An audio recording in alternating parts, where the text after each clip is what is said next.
ये है पार्ट 2। इसमें हम देखेंगे लेंस और रिफ्रैक्शन के कॉन्सेप्ट। इसके पहले वीडियो में हमने मिरर और रिफ्लेक्शन का पूरा कॉन्सेप्ट देख लिया है। तो रिफ्रैक्शन,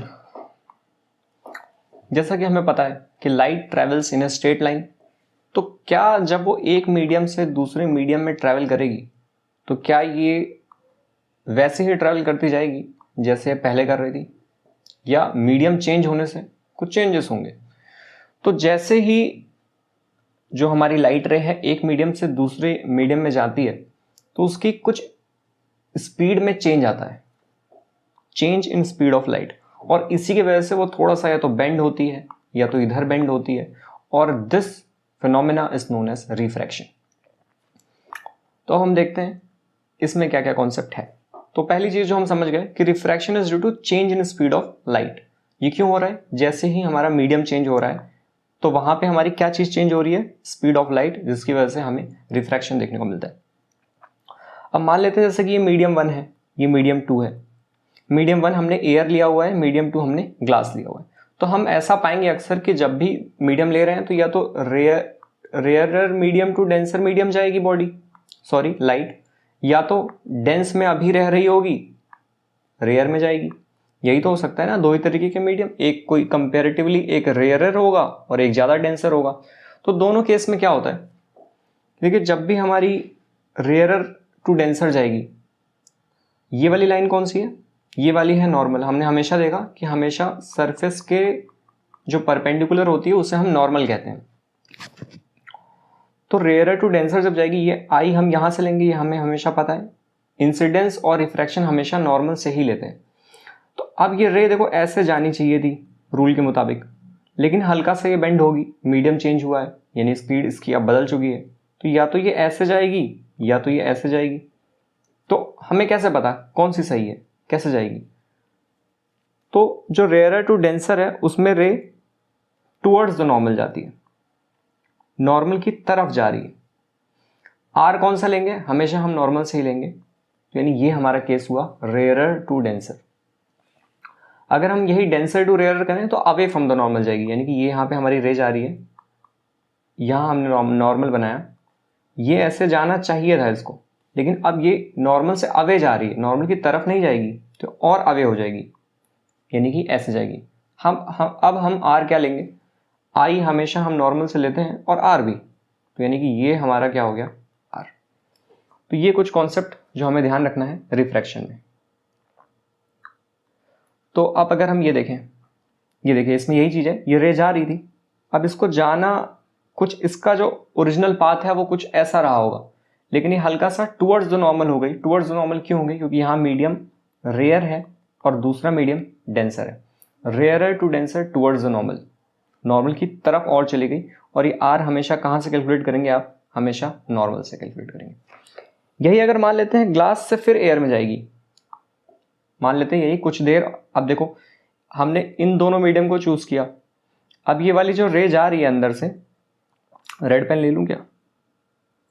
अब ये जो रे जा रही है यहां तक पहुंचेगी, मैं यहां बनाता हूं ग्लास स्लैब। ये हमने ग्लास स्लैब लिया है, ये एयर है, ये हमारा ग्लास है, यहां फिर से एयर है ना। अब जब यहां पे ये वाली रे अंदर जा रही है, अब यहां पहुंची बाहर, यानी कि अब हमारा केस क्या हो रहा है? Denser to rarer. अब ये क्या करेगी? इसको जाना ऐसे चाहिए था, लेकिन अब ये कहां जाएगी? डेंसर टू रेयरर है, अवे फ्रॉम द नॉर्मल। पहले हमने यहां नॉर्मल बनाया और फिर हम ऐसे अवे कर देंगे, तो denser to rarer away from the normal. जो आप देखेंगे जो इंसिडेंट रे थी वो कुछ ऐसी थी, यानी कि ऐसे जा रही होगी, फिर अंदर ये थोड़ा सा बेंड हो गई टुवर्ड्स द नॉर्मल। और जब सेम ही मीडियम है, यानी वापस से ग्लास से एयर में है, तो जितना वहां टुवर्ड्स द नॉर्मल हुई थी उतना ही यहाँ अवे फ्रॉम द नॉर्मल हो जाएगी। तो ये निकलेगी तो एकदम पुराने वाले के पैरेलल ही रहेगी, है ना। तो अगर मीडियम सेम है तो जैसे आ रही है इंसिडेंट और ये जो फाइनल इमर्जेंट रे है ये पैरेलल होगी, तो जाहिर सी बात है। मान लेते हैं यहाँ कोई और मीडियम होता, एयर की जगह मान लेते हैं यहाँ कोई लिक्विड दे देते, तो क्या ये दोनों पैरेलल होती? नहीं होती, फिर वो अपने अकॉर्डिंग कुछ और एंगल पे बेंड करती। कुल मिला के एंगल का खेल है, ये इतना कुछ इंपॉर्टेंट नहीं था। यानी हमने रिफ्रैक्शन सीख लिया है। और rarer to denser towards the normal के साथ साथ जो एक और इंपॉर्टेंट चीज है वो है स्लोज डाउन। एयर जो स्पीड ऑफ लाइट है वो सबसे ज्यादा कहाँ होती है? वैक्यूम में। स्पीड ऑफ लाइट सबसे ज्यादा कहाँ होती है? वैक्यूम में, यानी कि रेयरर मीडियम में। जैसे ही आप किसी डेंस मीडियम में डालेंगे, मान लो लकड़ी में डालो, तो ऐसी फीलिंग नहीं आ रही कि यार जब जाएगा तो अब देखेगा खूब सारे मॉलिक्यूल, तो अब थोड़ी इसको स्पीड जो है स्लो करनी पड़ेगी, फीलिंग आ रही है ना। और वैक्यूम में सबसे ज्यादा है, उसके बाद कहाँ है स्पीड सबसे ज्यादा? वैक्यूम अगर छोड़ दें तो एयर, क्योंकि एयर भी वैक्यूम सा है। लेकिन उसके बाद अगर आप वाटर ले लेंगे, वुड ले लेंगे, कोई चीज ले लेंगे, तो धीरे धीरे स्पीड क्या है? कम होती जाएगी और स्लो होती जाएगी। तो rare to denser, slows down and towards the normal. ये था पूरा क्रक्स। अब कुछ लॉ, जैसे वहां हमने रिफ्लेक्शन में 2 लॉ देखे थे, रिफ्रैक्शन में भी 2 लॉ है। पहला क्या है? वही कि इंसिडेंट रे, रिफ्रैक्टेड रे और normal lie on the same plane, lie on same plane. ये तो ऐसे ही बचपन की बातें हैं। दूसरा जो लॉ है, जैसे वहां पे क्या था? Angle of incidence equal to angle of reflection, i equal to r. यहां पे क्या है कि इन दोनों का साइन आप ले लेंगे, ट्रिग्नोमेट्री। साइन आई यानी एंगल ऑफ इंसिडेंस का अपॉन साइन आर एक कांस्टेंट होगा। ये आई और आर क्या है? ये वाला आई और r. Sine i by sine r constant होगा, इसी को हम कहते हैं Snell's law.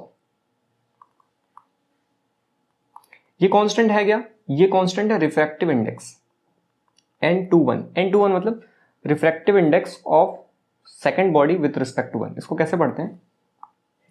Refractive index of two with respect to one.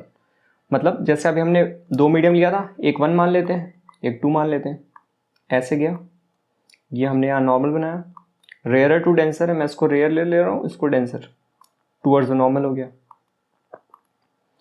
ठीक है, अब यहाँ पे हमारा ये आई है और ये हमारा आर है। तो यानी कि इस मीडियम की रिफ्रैक्टिव इंडेक्स अपॉन पहले वाले की N2 बाय N1।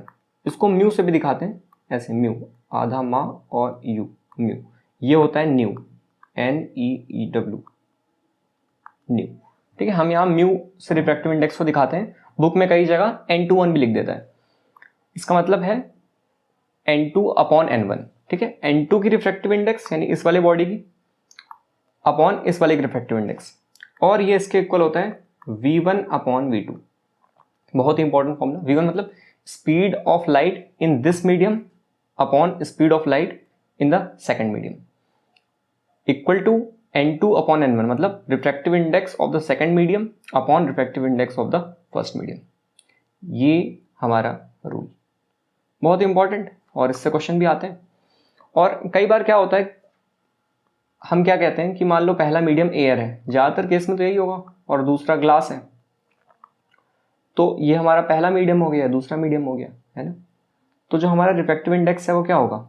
N2 यानी ये ग्लास का अपॉन N1 और V1 अपॉन V2, यही होगा। N1 यानी कि रिफ्रैक्टिव इंडेक्स ऑफ एयर, वो कितना है? लगभग वैक्यूम का ही मान लो, तो वो हो जाता है 1। इसलिए हम कई बार देखते हैं कि ऐसे लिखा होता है। और V1 का क्या मतलब है? Speed of light in medium 1, air में कितनी होती है? C ले लेते हैं, स्पीड ऑफ लाइट 3 × 10⁸ किलोमीटर पर सेकेंड अपॉन V। तो आपने कई बार ऐसा फॉर्मूला देखा होगा। इस फॉर्मूले को बिल्कुल याद करने की जरूरत है ही नहीं, क्योंकि आपको पता है असली वाला फॉर्मूला कि N2 बाय N1 क्या होता है? V1 upon V2। बस यही खेल था। Sine i by sine r constant हो गया, दैट इज रिफ्रैक्टिव इंडेक्स। अब रिफ्रैक्टिव इंडेक्स का क्या खेल है? थोड़ा बहुत खेल है इसमें कि देखो, एयर का रिफ्रैक्टिव इंडेक्स हमने 1 बताया, 1.003 है। वाटर का रिफ्रैक्टिव इंडेक्स और ज़्यादा है, 1.31। कैरोसिन का उससे ज़्यादा है, 1.41। ऐसे करते जाएंगे, आपको खूब सारी चीज़ें मिलेगी, NCERT में सारे हैं। डायमंड की रिफ्रैक्टिव इंडेक्स कितनी है? 2.42। अच्छा, जैसे जैसे रिफ्रैक्टिव इंडेक्स बढ़ रही है, इसका मतलब क्या है? रिफ्रैक्टिव इंडेक्स बढ़ रही है, इसका मतलब है कि वो ऑप्टिकली डेंसर मीडियम है। लार्ज रिफ्रैक्टिव इंडेक्स का क्या मतलब है? कि ये एक ऑप्टिकली डेंसर मीडियम है, और मीडियम जितना ज़्यादा डेंस होता जाएगा उसमें स्पीड और कम होती जाएगी। स्पीड सबसे ज़्यादा कहाँ थी? हमने शुरुआत में देखा कि speed of light rare medium में ज़्यादा होगी, जैसे कि स्पीड ऑफ लाइट, वैक्यूम है, बहुत अच्छी स्पीड है, जैसे ही कोई मीडियम आएगा स्पीड जो है वो घट जाएगी। तो ऑप्टिकली डेंसर मीडियम में स्पीड घट रही है, इस बात से हम क्या कह सकते हैं कि यानी डायमंड की रिफ्रैक्टिव इंडेक्स इतना है। इसका क्या मतलब है कि स्पीड ऑफ लाइट जब डायमंड में जाएगी तो इतने फैक्टर कम हो जाएगी, है ना, स्पीड का ही तो रेशियो है। या फिर आप कह सकते हैं कि जो स्पीड ऑफ लाइट है अगर वैक्यूम में देखें, एयर में, तो वो डायमंड में जो उसकी स्पीड रहेगी उससे 2.42 टाइम्स ज़्यादा है ना। आप इसी फॉर्मूले में रख लो यार, N2 मान लो, यहाँ डायमंड है, एयर और डायमंड की हम बात कर लेते हैं, तो रिफ्रैक्टिव इंडेक्स ऑफ डायमंड क्या हो गई 2.42, V इक्वल टू C, यानी स्पीड ऑफ लाइट क्या है, डायमंड वाली स्पीड में जितनी है उससे 2.42 टाइम्स ज़्यादा। या फिर उल्टी भाषा में कहें तो जब स्पीड ऑफ लाइट या फिर लाइट डायमंड में जाएगी तो उसकी स्पीड 2.42 टाइम्स घट जाएगी। ऑप्टिकली डेंसर मीडियम स्पीड घट जाएगी, बस यही बात है। स्पीड ऑफ लाइट ज़्यादा कहाँ है, रेयरर मीडियम में, यही बात है। तो यानी कि यहाँ से ये फाइनली ये कॉन्सेप्ट आ गया एकदम साफ सुथरा कि rarer to denser slows down, क्योंकि डेंस में जाते ही स्लो डाउन हो जाएगी, और बेंड टुवर्ड्स द नॉर्मल, ये तो आपको पता ही है। ठीक उसी तरीके से अगर हम डेंसर टू रेयरर लें तो वो अवे फ्रॉम द नॉर्मल जाती है, और रेयर में जा रही है तो स्पीड उसकी बढ़ जाएगी कि नहीं बढ़ जाएगी, स्पीड्स अप। ये कहानी हो गई। एक चीज और अगर हम देख लें कि ऑप्टिकली डेंस, क्या ये वही है मास डेंसिटी जो हम बचपन में पढ़ा था, density equals to mass by volume?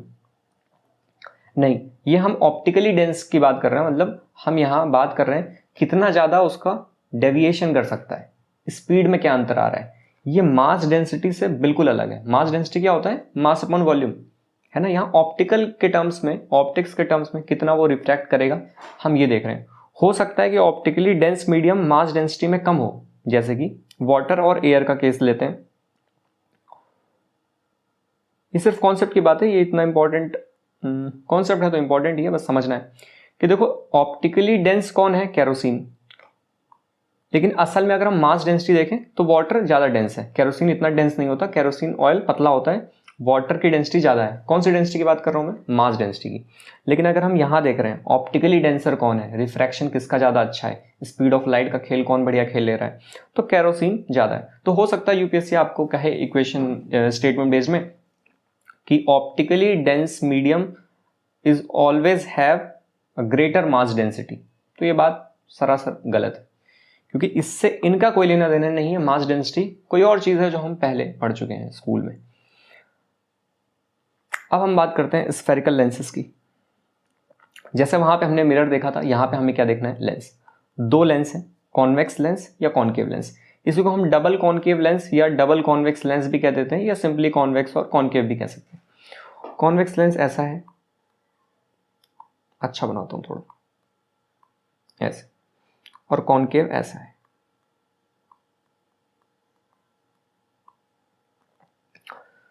सारी की सारी जो इमेज फॉर्मेशन हमने पहले देखा था, या फिर नेचर ऑफ इमेज, वर्चुअल कब है, इरेक्ट क्या है, जो कॉनकेव मिरर का खेल था, कॉनकेव मिरर, और वहां पे हमने पढ़ा था कॉन्वेक्स मिरर कल वाली वीडियो में। कॉनकेव मिरर ठीक किससे कंपेयर कर सकते हैं हम, कॉन्वेक्स लेंस से, और कॉन्वेक्स मिरर को हम कंपेयर कर सकते हैं कॉनकेव वाले लेंस। ठीक है, नहीं अपना अपना नहीं बल्कि दूसरे वाले का है। कॉन्वेक्स मिरर कॉनकेव लेंस की तरह है और कॉनकेव मिरर कॉन्वेक्स लेंस की तरह है। कैसे है वो आगे हम देख लेंगे। तो अब देखो इसमें क्या है, ये हमारा कॉन्वेक्स लेंस है, इसमें आपको दिख रहा है कि ये किसी इस स्फेयर का पार्ट रहा होगा और किसी और स्फेयर का पार्ट रहा होगा। तो इसका जो फोकस है, एक इसका सेंटर ऑफ कर्वेचर यहाँ कहीं होगा, और इस वाले स्फेयर से अगर आप देखेंगे तो इसका सेंटर ऑफ कर्वेचर यहाँ कहीं होगा, है ना। और जब हम पैरेलल रे भेजेंगे, ये इन दोनों सेंटर ऑफ कर्वेचर को अगर हम मिला दें, इसको क्या बोलेंगे, प्रिंसिपल एक्सिस। जब हमने एक पैरेलल रे भेजी प्रिंसिपल एक्सिस के, तो हमने देखा कि वो सारी एक पॉइंट से कन्वर्ज हो जा रही है। यहां से भेजो, कहीं से भेजो, एक पॉइंट से कन्वर्ज हो जा रही है, उसको हमने क्या बोला, फोकस, या F1 लिख लेते हैं। और अगर इधर से भेज दोगे, क्योंकि डबल कॉन्वेक्स लेंस है, अगर इधर से सारी रे भेजोगे तो यहां पे आके कन्वर्ज हो जाएगी, एक फोकस ही हो गया। यानी F1 F2 C1 C2। यानी अब लेंस में क्या है कि आपको दोनों तरफ रेडियस ऑफ कर्वेचर, दोनों तरफ फोकस देखने को मिलेंगे। ठीक वैसे ही कॉनकेव वाले में भी ये किसी स्फेयर का पार्ट रहा होगा, यानी एक सी आपको इधर मिलेगा, एक सी इधर मिलेगा, दोनों को जोड़ देना है। इसमें क्या है, जब आपने पैरेलल रे भेजी, कॉन्वेक्स लेंस है कन्वर्जिंग और कॉनकेव लेंस है डाइवर्जिंग। देखो एकदम अपोजिट चल रहा है। वहां कॉनकेव मिरर क्या था, कन्वर्जिंग, क्योंकि जैसे आप यहां कुछ भेजते थे फोकस पे कन्वर्ज कर देता था। और कॉनकेव मिरर का भाई है कॉन्वेक्स लेंस, तो वो भी वही काम कर रहा है, सारी रेस को कन्वर्ज कर दे रहा है। बस वो रिफ्लेक्ट कर रहा था, ये रिफ्रैक्ट कर रहा है। अब कॉनकेव लेंस डाइवर्जिंग है तो ये उसको ऐसे कहीं डाइवर्ज कर देगा रे को, बट ऐसा लगेगा मानो ये फोकस से निकल रही थी, है ना। ये डाइवर्ज कर देगा, ऐसा लगेगा it appears to diverge from one point known as focus.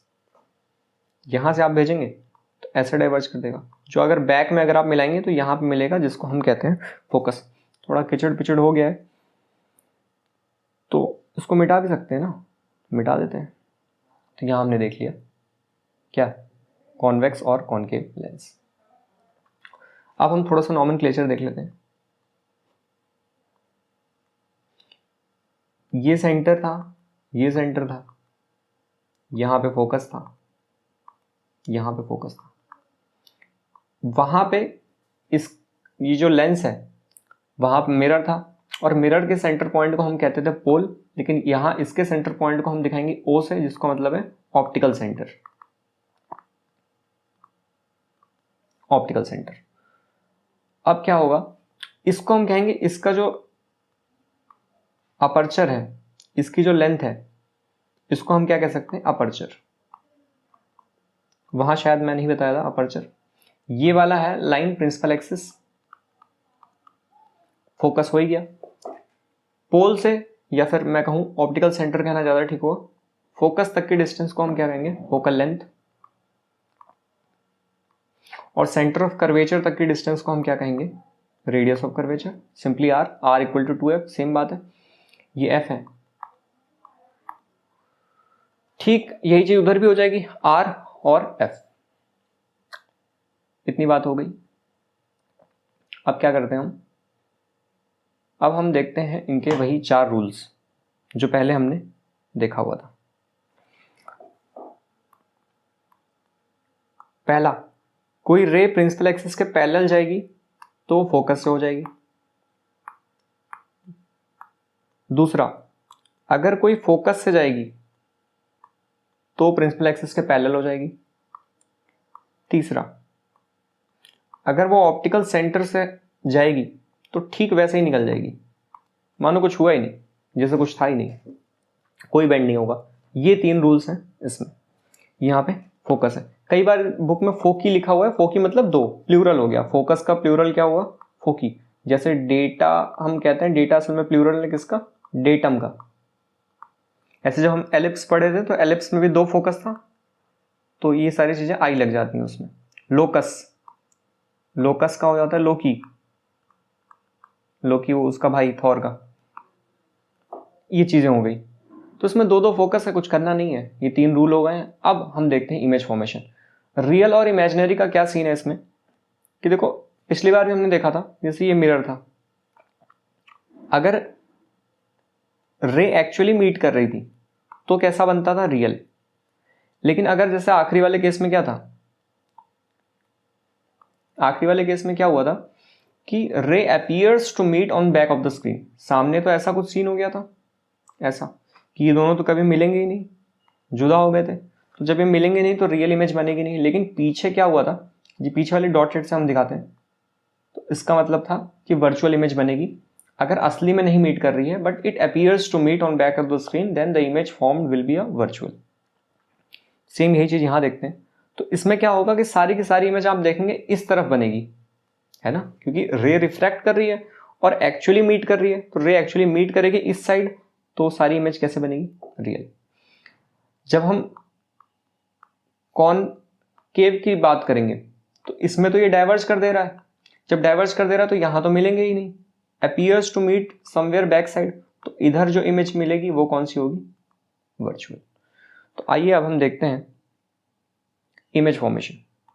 फिर से वही करेंगे अलग अलग पोजीशन पे, जैसे हमने पहले देखा था एट इंफिनिटी रखेंगे, यहाँ पे सी को 2f लिख देते हैं, एक ही बात है, उसका डबल ही तो है। फिर सेंटर ऑफ कर्वेचर पे लाएंगे, फिर और करीब, फिर फोकस पे ले जाएंगे, और फिर फोकस और ऑप्टिकल सेंटर, या फिर जैसे वहां पे फोकस और पोल के बीच रखा था वहां रखेंगे और देखेंगे इमेज कहाँ कहाँ बन रही है। ये हूबहू वैसे ही है, कॉन्वेक्स लेंस वैसे ही है जैसा कि किसका था, कॉनकेव मिरर का, याद तो है ना। तो अब देखो पहला केस देखते हैं। ऑब्जेक्ट रखा हमने इन्फिनिटी पे, सारी रे पैरेलल गई, कहाँ पे कन्वर्ज हो गई, फोकस पे। इमेज कैसी है, रियल है या वर्चुअल है, इमेज इज रियल। क्यों रियल, क्योंकि रे एक्चुअली मीट कर रही है। या फिर आप राइट साइड में देख लो कि इधर जो बन जाए रियल, इधर जो बन जाए वर्चुअल, जैसी मर्जी। फिर इन्वर्टेड बनेगी, हाईली डिमिनिश्ड पॉइंट साइज, यही सारी चीजें, ठीक है। हाईली डिमिनिश्ड पॉइंट साइज आपने जब इन्फिनिटी पे रखा तो फोकस पे बनी रियल एंड इन्वर्टेड। सेकंड हमने क्या किया कि 2f और इन्फिनिटी के बीच कहीं भी रख दिया, 2f यानी कि सेंटर ऑफ कर्वेचर, यहां कहीं रख दिया। अब फिर से रे पैरेलल जाती है और वो फोकस से चली जाती है, और एक ऑप्टिकल सेंटर से गई तो एकदम सीधी चली गई, मानो कुछ हुआ ही नहीं। इमेज कहाँ बनी, f और 2f के बीच। क्या ये रियल है, जी हाँ, रे एक्चुअली मीट्स। क्या इन्वर्टेड है, बिल्कुल। क्या ये डिमिनिश्ड है, बिल्कुल।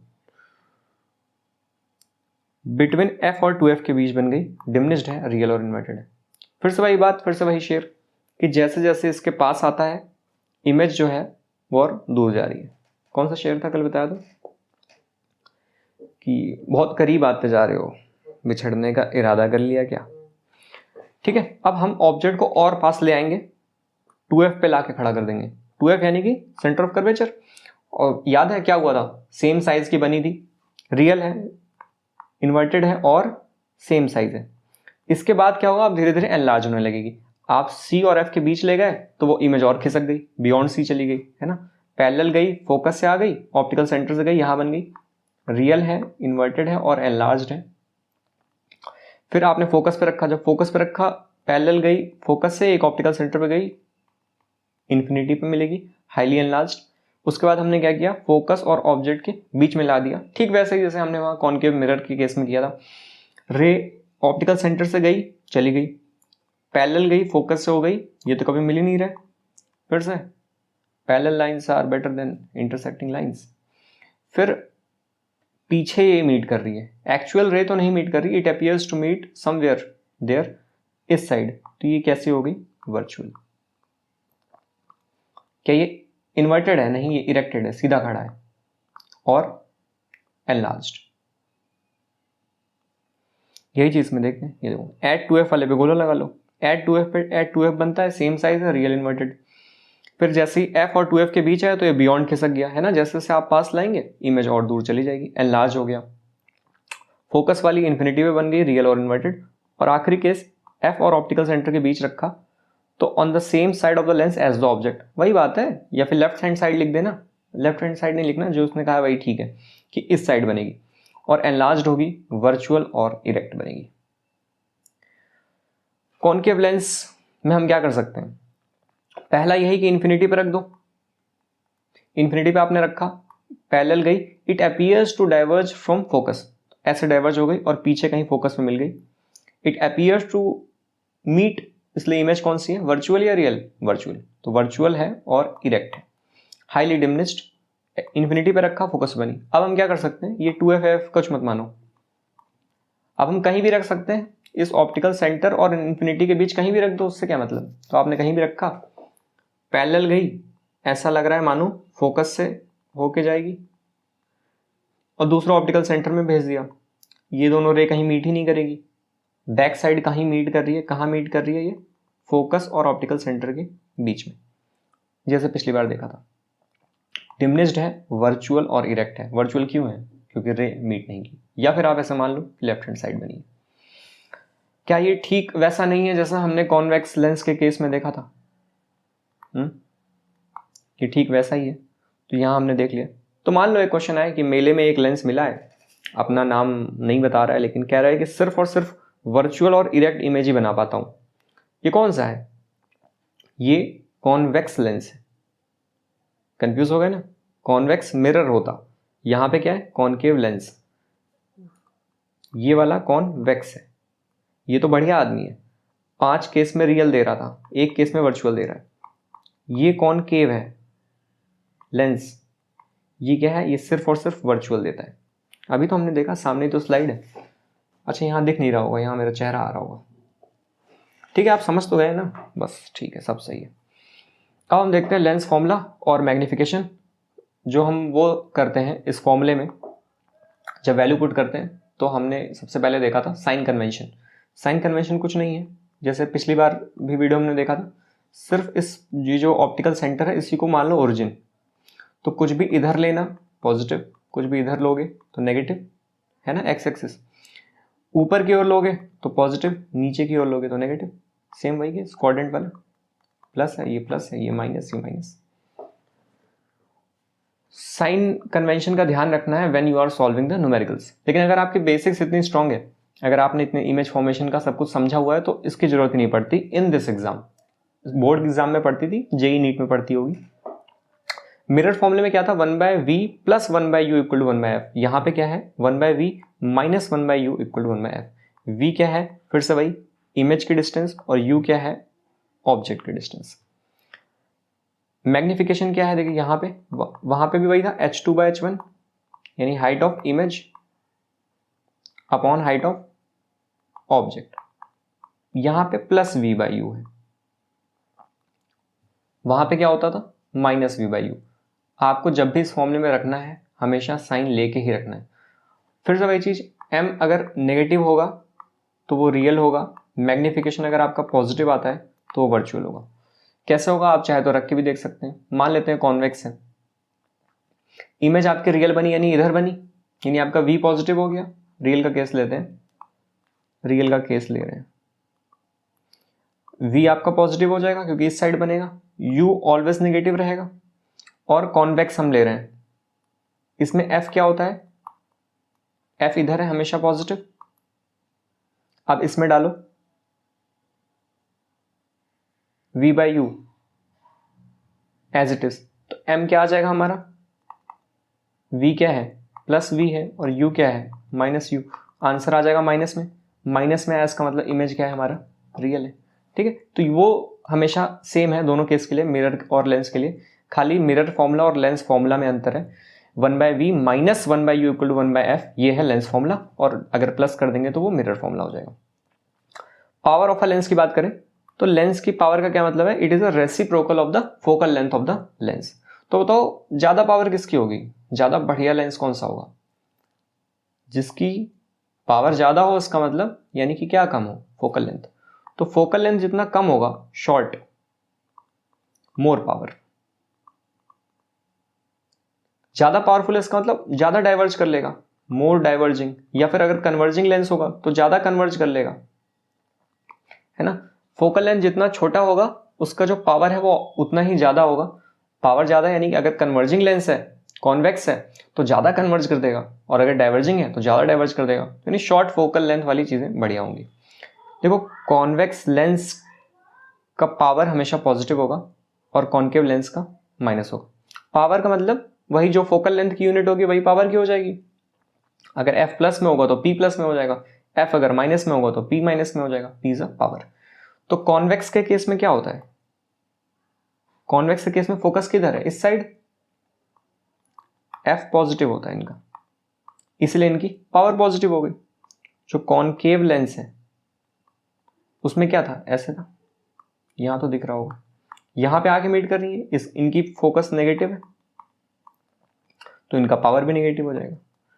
या फिर अब याद क्या करना, ये मेरे को याद ही है, फिर कोई चश्मा पहनता हो तो जैसे मुझे मायोपिया है और मैं कॉनकेव लेंस पहनता हूँ, मेरी पावर नेगेटिव है -1.75। तो अब इसमें हम लोगों को याद करने की जरूरत नहीं पड़ती, हम लोग को खुद ही पता है कि मायोपिया है तो कॉनकेव लेंस लगेगा और पावर मेरे नेगेटिव में। तो वैसे आप भी याद कर लो, नहीं तो चश्मा खरीद लो एक तो। कॉनकेव लेंस में नेगेटिव होती है, कॉन्वेक्स लेंस वाले की पावर पॉजिटिव होती है। तो कोई बताओ, ऐसा एक आदमी है, उसकी पावर है +2 dioptre. SI unit of power of a lens is dioptre, DIOPTR। यहाँ फोकल लेंथ की यूनिट क्या हो जाएगी, एक लेंथ है तो उसकी तो मीटर होगी, यानी यहाँ पे आप 1/f को डालेंगे मीटर में, आपका आंसर जो आ जाएगा पावर की वो वैल्यू होगी डायोप्टर, SI यूनिट होती है।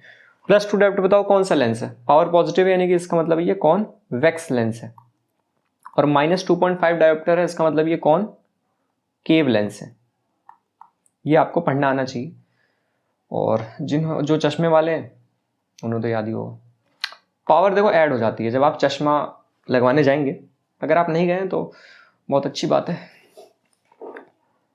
वो क्या करता है, ऐसे पहना देता है चश्मा, फिर वो पूछता है कि ये साफ दिख रहा है कि ये साफ दिख रहा है। तो जब एक लेंस में आप दूसरा लेंस डालेंगे तो इनकी पावर ऐड हो जाती है सिंपली, यानी कि P = P1 + P2 + P3। वैसे डाल के लगाता है, पहले एक लगाया नहीं साफ दिखा, फिर थोड़ा 1.5 किया, एक्सेस चेंज किया, अब दिख रहा है, नहीं दिख रहा है, अंधे हो, और डाल दिया 2.5 पे, अब दिख रहा है, हाँ सर दिखने लगा, ठीक है चलो लॉक करो।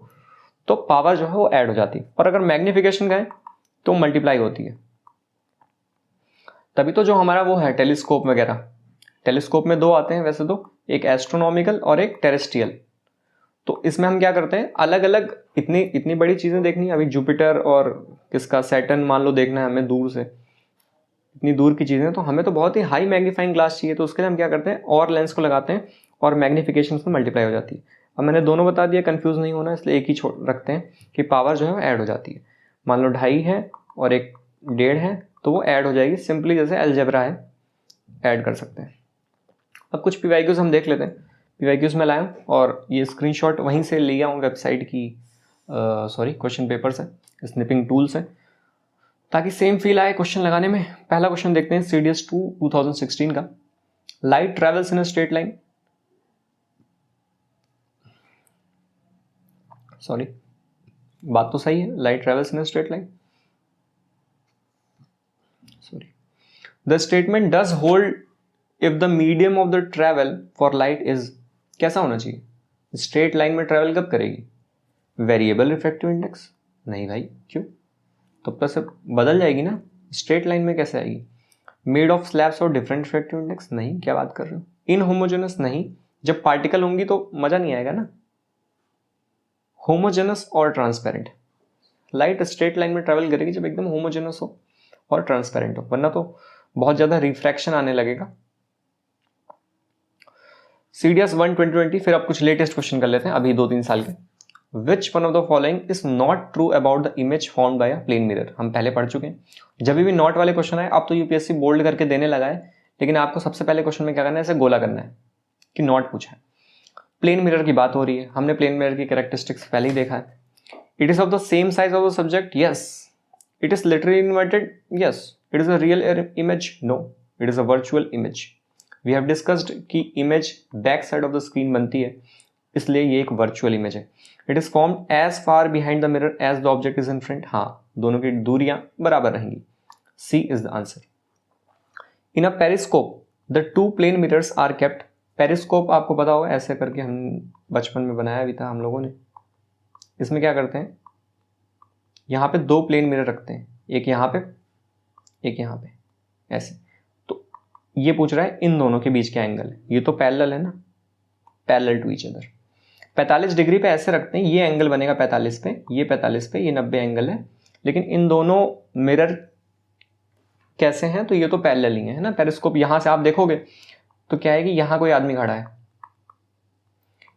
इसकी इमेज यहां दिखेगी, ये इधर रिफ्लेक्ट कर देगी, और यहां से आप देख लोगे तो मान लो यहां दीवार है, ये कैसी दीवार बनाया हूं, चलो मान लो आपको छत पे देखना है, आप छत पे नहीं, आप यहाँ हो, ये सरफेस है ना, कि छत पे क्या चल रहा है, ऐसे बड़ा सा पेरिस्कोप लगवा लेना अपने घर में, तो छत पे कोई घूम रहा होगा देख लेना, ठीक है। अगला क्वेश्चन देखते हैं। If the speed of light in air is इतना, और एक मीडियम में गई जिसका रिफ्रैक्टिव इंडेक्स इतना है, तो स्पीड ऑफ लाइट बतानी है। ये तो वही सवाल है ना जो अभी हमने देखा था, एयर है और यहाँ पे एक मीडियम है, तो N2 यानी कि N मीडियम लिख दें क्या, म्यू लिख देता हूँ, mu of medium upon mu of air equal to speed of air upon speed of medium. यहाँ तक तो बात साफ है ना, या फिर ऐसे लिख दूँ N2/N1 इक्वल टू V1/V2, कुछ भी मान लो जो आपको अच्छा लगे।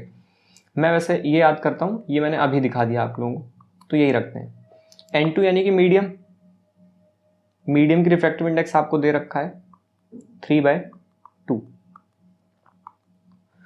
और N1 कितना हो जाएगा, एयर है तो ये 1 हो गया। V1 यानी कि speed of light in the first medium यानी कि इन एयर कितनी है, 3 × 10⁸। Speed of light in the second medium पूछा है यानी कि V2 पूछा है। क्या हम इसे सॉल्व नहीं कर सकते हैं? V2 इक्वल टू 3 से 3 कट गया, 2 उधर चला गया, 2 × 10⁸। क्या ये आंसर हो गया? सिंपल। क्या ये फॉर्मूला इंपॉर्टेंट था? हाँ इंपॉर्टेंट था। CDS 2 2020 के कुछ question, which of the following lenses will bend, यानी कि पावर के बारे में पूछ रहा है, the light rays through largest angle. सबसे ज्यादा बेंड कौन कर पाएगा? जिसकी पावर ज्यादा हो। अब प्लस और माइनस से तो हमें मतलब ही नहीं है, हमें तो बेंड पूछा है। अगर वो कन्वर्जिंग वाला होगा तो उतना ज्यादा कन्वर्ज कर देगा, अगर वो डाइवर्जिंग लेंस होगा तो उतना ज्यादा डाइवर्ज कर देगा। हमें तो बेंड पूछा है, जिसकी ज्यादा पावर वो ज्यादा बेंड कर लेगा। सबसे ज्यादा पावर किसकी दिख रही है? 2.5, ये हमारा आंसर हो गया। अगर ये पूछे कैसे बेंड करेगा तो ये प्लस है, प्लस है यानी कि ये कौन सा लेंस है? कॉन्वेक्स लेंस है ना। कॉन्वेक्स लेंसेस का मतलब ये ज्यादा कन्वर्ज कर रहा होगा। ठीक है, बस इतनी सी बात है।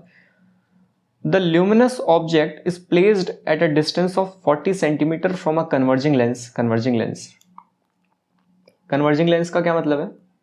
कौन सा लेंस है जो कन्वर्ज करता है? कॉन्वेक्स। यही सारी बातें आपको ध्यान रखनी है।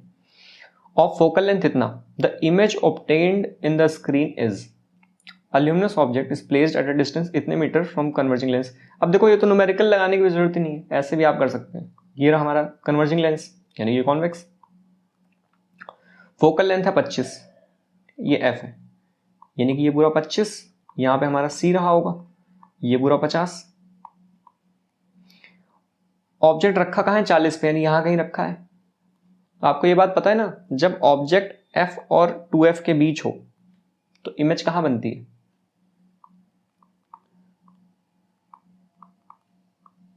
Beyond 2f। रे डायग्राम में आपने देखा ही था, नहीं देखा था?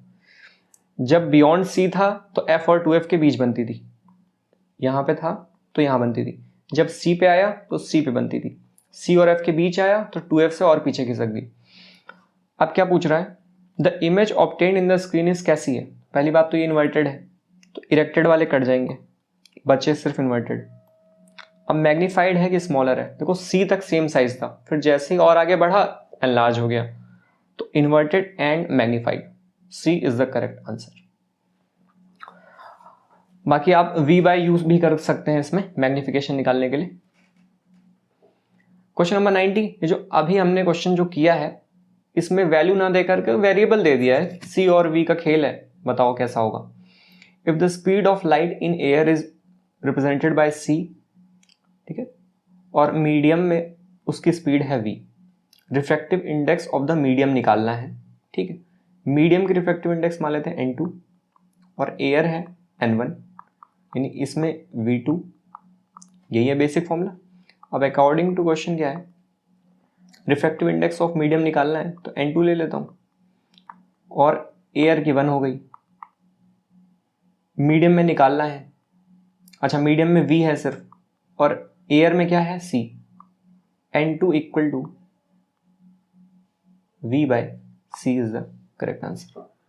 अच्छा सॉरी, v1/v2 होता है ना, गलत नहीं करना है।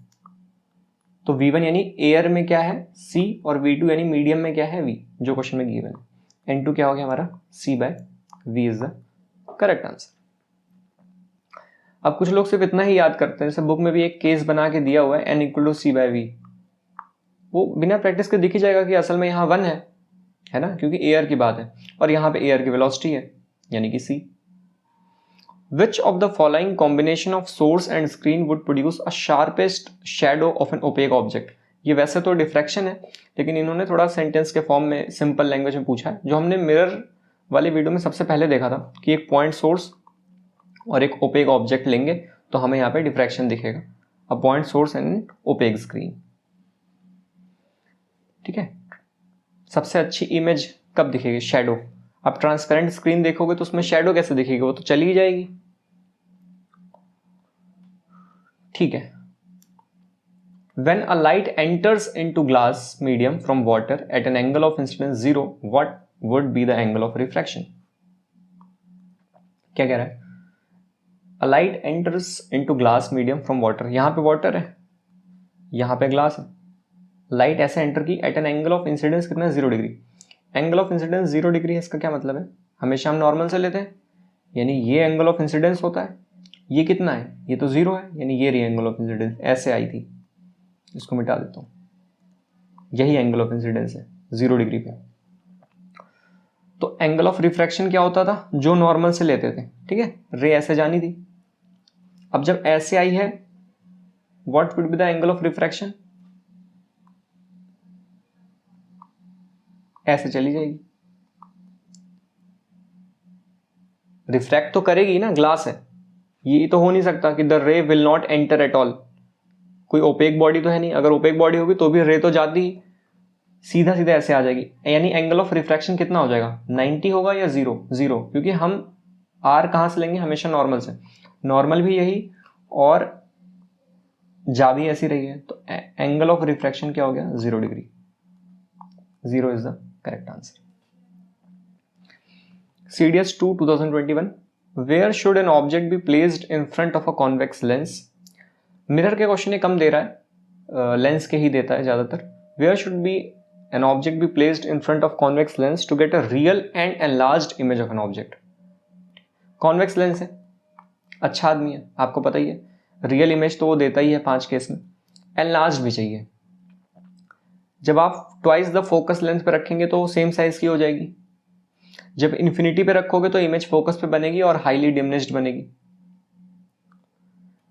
बियॉन्ड 2f रखोगे तो f और 2f के बीच बनेगी और वो भी छोटी बनेगी। जब आप प्रिंसिपल फोकस और ट्वाइस द फोकल लेंथ के पास रखेंगे, f और 2f के बाद रखेंगे यहां, तो इमेज क्या हो जाएगी? एनलार्ज हो जाएगी और बियॉन्ड c बनेगी। तो रियल और एनलार्ज चाहिए, ये हमारा आंसर हो गया। क्या रे डायग्राम को समझने से हम इस क्वेश्चन को बड़े आसानी से कर सकते हैं? बिल्कुल। बाकी ऑप्शन एलिमिनेट भी हो जा रहे हैं, देखो ट्वाइस पे वाला नहीं होगा, इन्फिनिटी वाला नहीं होगा, ये नहीं होगा, वो नहीं होगा, तो होगा क्या? जो सही है वही होगा। A ray of light travelling from rarer medium to denser medium, अभी हमने किया rarer to denser towards the normal, किया ही है स्टार्टिंग में। It bends towards the normal, away तो हो नहीं सकता, अवे हो नहीं सकता, टूवर्ड्स। स्लो होगा कि स्पीड अप होगा? रेयरर टू डेंसर, स्पीड ज्यादा कहाँ होती है? रेयरर में, डेंसर में स्पीड स्लो हो जाती है ना, स्लोज डाउन, हमने देखा ही है पीपीटी में अभी, ये आंसर हो गया। Refraction of a light as it enters from one transparent medium to another is due to, क्यों होती है रिफ्रैक्शन में? ऐसा क्या बदल जाता है? टेम्परेचर से क्या मतलब, एम्पलीट्यूड से क्या मतलब, internal properties, change in speed of light, हमने देखा है। रिफ्रैक्शन क्यों हो रही है? n2 बाई n1 असल में दोनों की स्पीड में चेंज हो जा रही है, जिसकी वजह से इनकी रिफ्रैक्टिव इंडेक्स में चेंज है, एक ही बात है, इसलिए रिफ्रैक्शन होता है। CDS 1 2022, the twinkling of stars due to, तारे टिमटिमाते क्यों हैं? एटमॉस्फेरिक रिफ्रैक्शन, ये तो आपको पता ही है ना कि तारे ऐसे फिर अलग अलग लेयर में है, अलग अलग रिफ्रैक्टिव इंडेक्स ऐसे दिखाई देगा, तो आपको यहाँ दिखाई देगा, फिर यहाँ दिखाई देगा, फिर यहाँ दिखाई देगा, जैसे रिफ्रैक्शन होगा तो टिमटिमाएंगे, और टिमटिमाए से एक वो याद आता है कि twinkle twinkle little star how I wonder what you are, up above the world so high like a diamond in the sky. आगे देखते हैं। A convex lens has a focal length इतना, कॉन्वेक्स लेंस कौन सा lens है? अपना बढ़िया वाला, ये फोकल लेंथ कितना? इतना। At what distance should an object be placed in front of the lens to get a real image of the same size of the object? Same size की इमेज कब बनती है?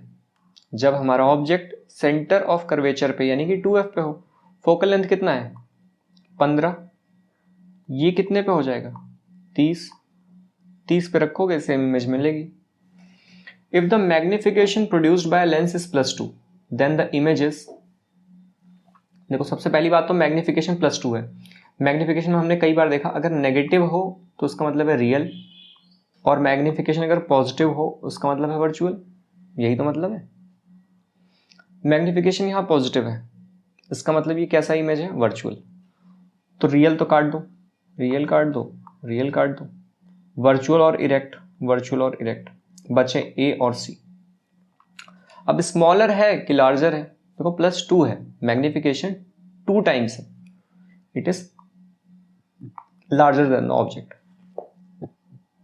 सॉरी, अगर magnification कम होता 0.7 होता तो छोटा होता। अगर नहीं याद है आपको तो ऐसे कर लो, मैग्निफिकेशन इज h2/h1, कितना है 2, यानी h2 is twice of h1। h2 मतलब इमेज, h1 मतलब ऑब्जेक्ट। इमेज कैसा है, 2 times of the height of the object, तो एनलार्ज ही तो होगा। यानी कि m अगर ग्रेटर देन 1 है तो इसका मतलब ये है कि वो एनलार्ज है। 0.5 0.7 होता तो पता चलता कि हाँ स्मॉलर है। और आपने साइन देख के रियल और वर्चुअल का खेल भी वहीं से खेल लिया। तो ये हो गए हमारे। अच्छा, एक बचा है CDS2 2022, यानी कि अभी जो सबसे लेटेस्ट है। If an object is placed at the focus of convex lens, focus पे आप रखेंगे, इमेज बनती है इन्फिनिटी पे, the image is at infinity. Which one of the following statement about the aperture of a convex lens is correct. तो aperture जो है ना, इस पूरी जितनी हमने ऑप्टिक्स पढ़ी, हम क्या कंसिडर करते हैं कि अपर्चर बहुत ही छोटा है रेडियस ऑफ कर्वेचर से। इसी को हम इसलिए थिन लेंस कहते हैं। अगर आप वो लेंस मेकर फॉर्मूला देखेंगे तो लेंस मेकर फॉर्मूला असल में क्या है, थिन लेंस फॉर्मूला, ऐसे हम लिखते हैं वहां पे। हम अपर्चर देखो कैसे भी हो सकता है, ये ज़्यादा अपर्चर भी आप कर सकते हो, है ना। हम बहुत ही जितने भी काम करते हैं इसमें, जितना हमने पढ़ाई की है, सब बहुत ही अपर्चर को बहुत ही कम लिया है in comparison to radius of curvature. Radius of curvature आपका ज़्यादा होगा, ये हमारा एजम्पशन है, या फिर हम इन्हीं के बारे में पढ़ सकते हैं, ऐसा कह सकते हैं। ठीक है, अब क्या कह रहा है, which on the following statement about the aperture is correct. It is equal to नहीं, इक्वल टू फोकल लेंथ नहीं, इक्वल टू ½ नहीं, इससे इसको कोई मतलब नहीं है। It is independent of radius of curvature. बस हमने ये कहा है कि हम जो स्टडी कर रहे हैं वो थोड़ा सा अपर्चर बहुत ही हम कम लेंगे, तो ये किसी पे डिपेंड तो नहीं कर रहा है ना। अपर्चर कैसे डिपेंड कर सकता है, इसलिए आप देखेंगे हम लोग के भी जो ग्लास है कोई बहुत ज़्यादा कर्व्ड दिखता भी नहीं है। और यही चीज़ है। CDS1 2023, अभी एग्ज़ाम हुआ नहीं, पर इसमें बहुत सारे क्वेश्चन जो हमने ये पढ़ा ऑप्टिक्स में इन्हीं में से आएंगे। अगर नहीं आएंगे तो आप उनको यूज़ करके खुद से वहीं पे सॉल्व कर सकते हैं। जो भी नए क्वेश्चन आएंगे, मान लो एक न्यूमेरिकल आ जाए इस बार, या वर्चुअल रियल का कोई केस आ जाए, तो आपको दिक्कत नहीं होगी अगर आपने पढ़ा है तो। बाकी आप पढ़िए, और आप यहाँ todays.newspaper पे जोड़ सकते हैं फॉर न्यूज़ अपडेट्स। और क्या कर सकते हैं, एक और वीडियो जो बची है वो अभी हम ले आएंगे, मायोपिया हाइपरमेट्रोपिया, जो यानी कि ह्यूमन डिजीज़, ह्यूमन की जो ऑप्टिकल डिजीज़ है उसके ऊपर है। 3 चीज़ें हैं, 5-10 मिनट में हम उसे भी समझ सकते हैं।